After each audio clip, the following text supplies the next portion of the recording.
Alam niyo ang trabaho ko, nandito ngayon sa inyong harapan para ipakilala ang isang tao na alam ko namang kilala na ng buong Pilipinas.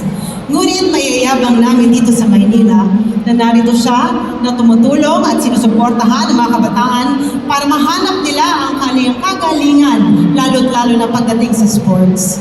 Alam niyo, kilala ko po ang aming alkalde dito nung kami ay bata pa. At nakita ko na pwede siyang maging basketball player dahil napakagaling niyang mag-basketball. Ngunit, dahil sa hirap ng buhay, pinili niya magtrabaho at ipaglaban na sila ay makatayo. At dahil ngayon siya ay alkalde namin dito sa Maynila, sinisiguro niya ng bawat batang Manileño at ngayon batang Pilipino mabigyan ng oportunidad na matuto pagdating sa larangan ng sports.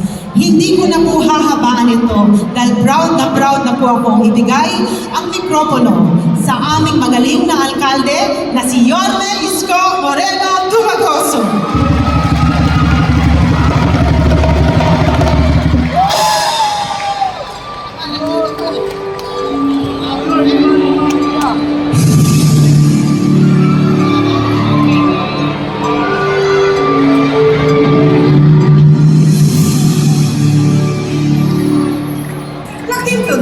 Dating basurero at pwedeng bus driver. Sinanas niya raw ang buhay na kahit isang tumawag mula sa hirapan ng pasukin ang mahihilig na mundo ng showbiz at lalo na kilala ng tawanin niya ang mundo ng Pilipinas.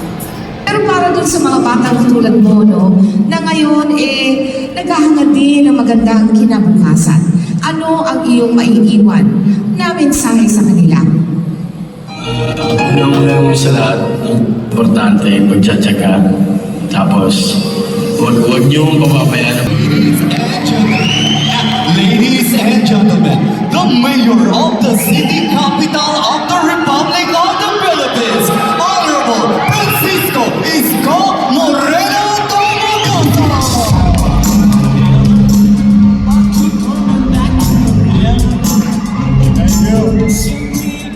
Thank you. Maupo po kayo. Kung SDO Manila, maraming surprise eh.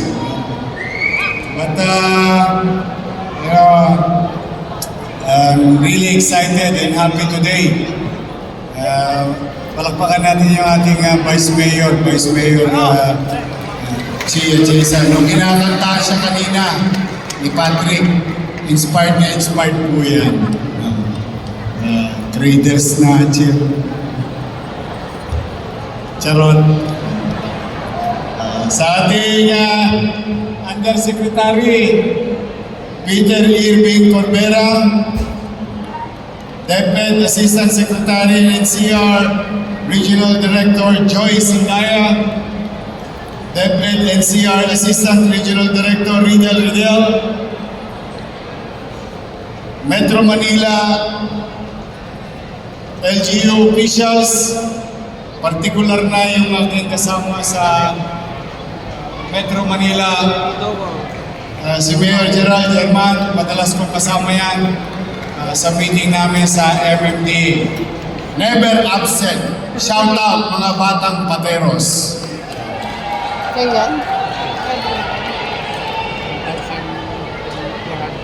Yung aking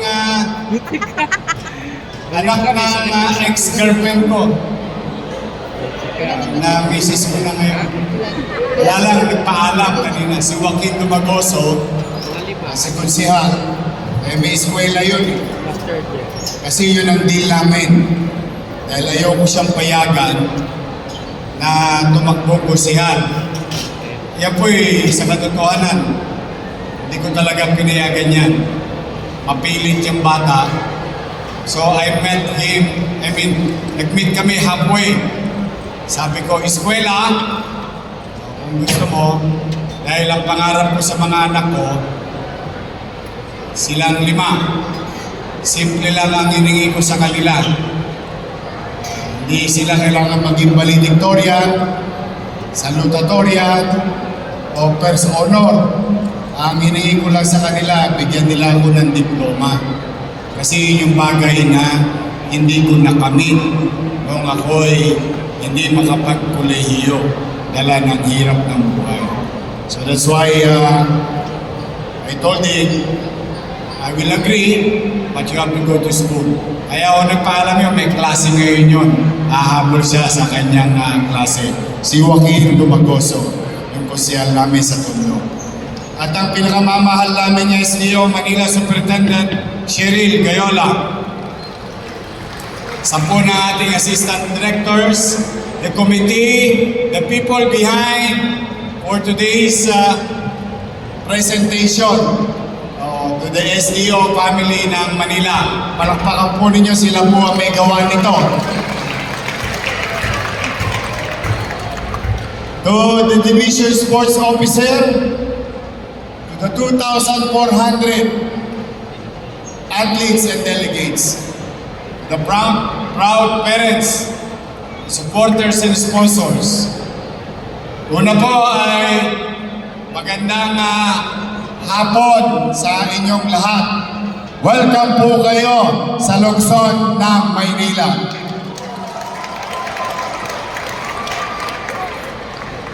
Kami po ay nais ko rin magbigay pugay at pasasalamat sa aming partner sa national government, partikular na sa sports activities of the City of Manila, ang ating Philippine Sports Commission. Palakpakan natin ang PSA. At nandito tayo sa makasaysayang Rizal Coliseum. Sa mga batang naparito na maglalaro, ito pong Rizal ay makasaysaya sapagkat maraming atleta at events, sports events, historical sports event na nangyari dito mismo sa Rizal Coliseum. So to the PSA family, thank you very much.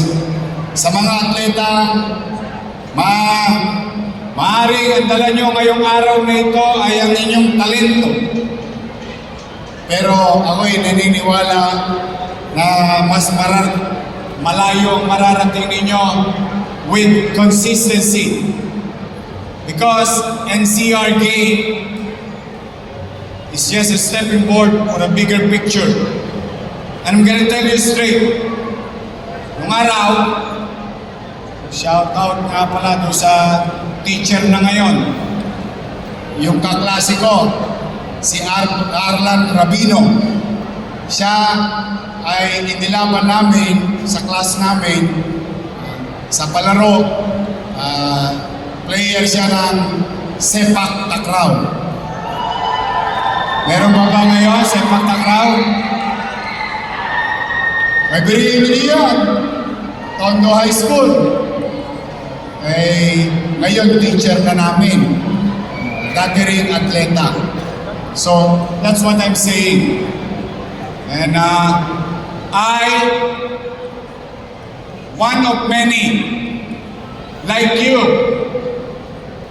proud, matangos ang ilong, nakataas ang noo, and I can say it anywhere.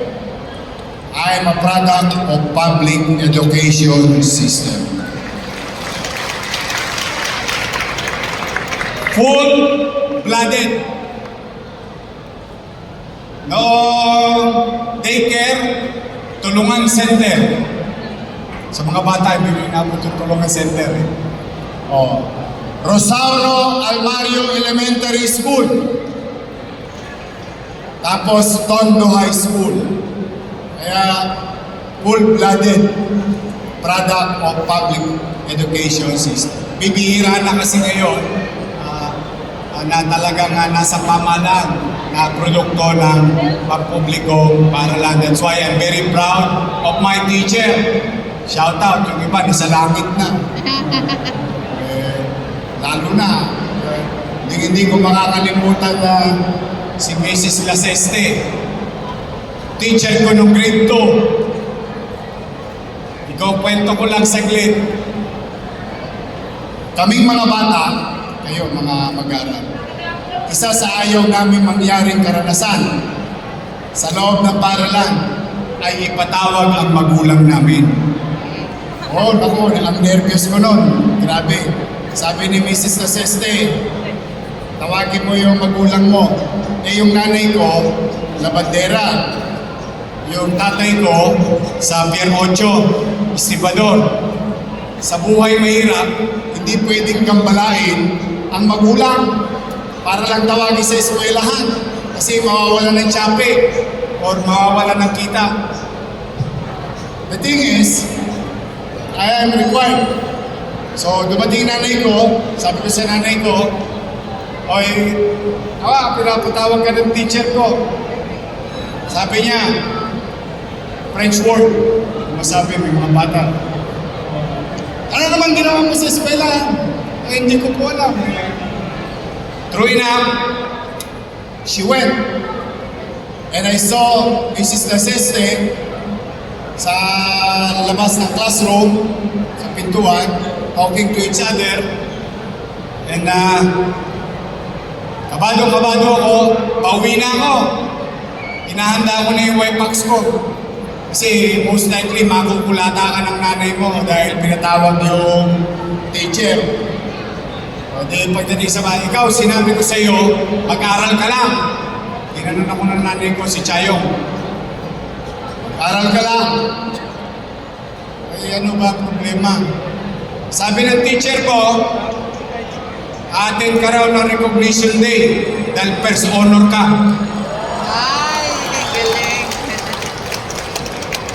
Di ba dapat, di ba ganun dapat tayo? Eh ba't nagagalit yung nanay ko? Atin ako ng recognition day. Eh kasi, ang problema pala, pinabibili siya ng long sleeves para umatin at sasamitan ako ng medalya. Eh ang problema, very close sa akin ang public education facility. Problema, siyempre, wala kami tsape. Problema yun, dahil bibili. Eh, buti na lang, may kapitbahay ako. Babae. Kasi laki ko. Nakahiram ng damit. Eh, ang problema, shoutout sa mga teacher na umabot ng dekada 80, alam nila ito. Yung problema, yung damit kong araw ng babae, ng dekada 80, may raffles. Dito. Ayun ang suot ko. Ayun. Kaya, mga bata, why am I telling these stories to you? This is not crafted by scriptwriter or whoever. This is real life. So while you're enjoying being an athlete, excelling from your sports, never ever forget the reason behind why you belong to the institution. In this case, educational institution. Lagi kayong magpupursige sa pag-aaral. I'm happy and proud of you, and we are excited to host this, but I would like to remind you, the reason behind why you are here is because kayo ay mag-aaral. At the end of the day, today, tomorrow, the day after that, somebody will lose. Tingnan mo yung katabi mo. Sa kanan. Tingnan mo yung katabi mo sa kaliwa. They may lose and somebody will win. Tingnan mo yung katabi mo sa kanan. Tingnan mo yung katabi mo sa kaliwa. So, some will lose, some will win. That's life. And in failure and adversities, there is a learning curve that you can utilize or use your adversity in your advantage. Kaya gusto namin, gusto ng magulang nyo, gusto ng teacher nyo, ng trainer nyo, ng school nyo, ng principal nyo, ng SDO nyo, kayo mag-uwi lahat ng gold medal. But it will never happen. Now, having said that, some will lose, some will win. What is important? The call of the region, of the NCR. one region, one goal. Because you are not competing to others for him or her to lose and for you to win. But you wanted to excel and be the face of NCR as a region to the country later on. Kaya si Amy ba yun? Uy, Mayora! Mayora Amy. Palagpakan natin si Mayora Amy ng Pasay.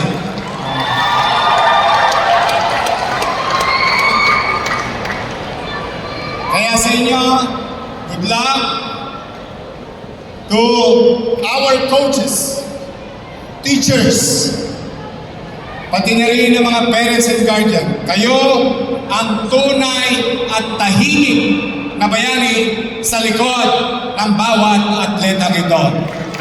Children, students, athletes, palakpakan natin ang ating mga guro, mga coaches, principals, organizers, and everyone in their respective SDO.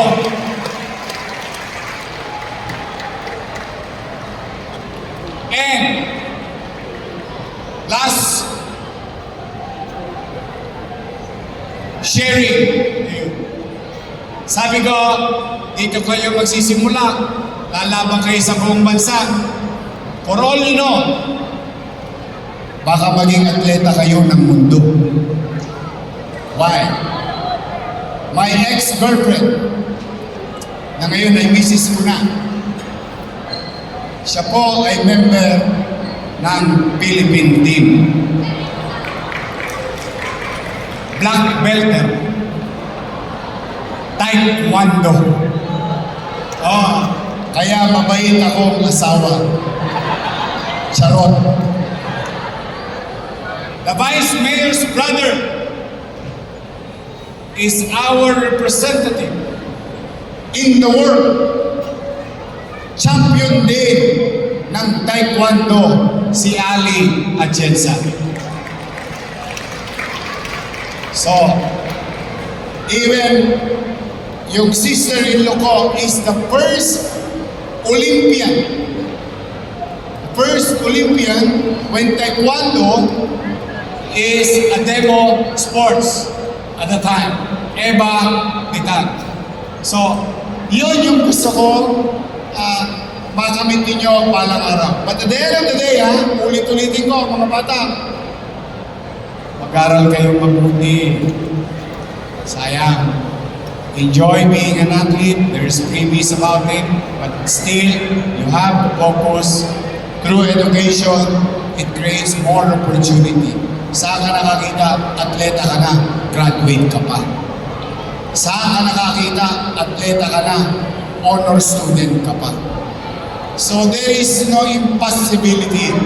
Kaya muli sa inyong lahat na parito, in our own little way, through the leadership of our Superintendent, Ma'am Gayola, and to the SDO family of Manila, we'll try our best to make it successful, peaceful, and worth remembering yung inyong pagtako dito sa lungsod ng Maynila. To our principals who are here, thank you very much for supporting our students. And rest assured that your city government of Manila will continue to invest despite of our minimal resources. We will continue to pound and concentrate all our effort and our resources to focus on MBN. Kung meron mga kayo may uwi sa amin, MBN, Minimum Basic Needs. 4 lang yan para sa akin. Housing, education, healthcare, and jobs. That's why we are here and proud, excited to host your game for this year. So maraming salamat NCR family for trusting SDO Manila to host this meaningful event in the lives of our athlete dito sa NCR. Maraming salamat. Mag-iingat kayo. Congratulations in advance. Pagpalain nawa kayo na po may kapal. Manilo! God bless. Thank you.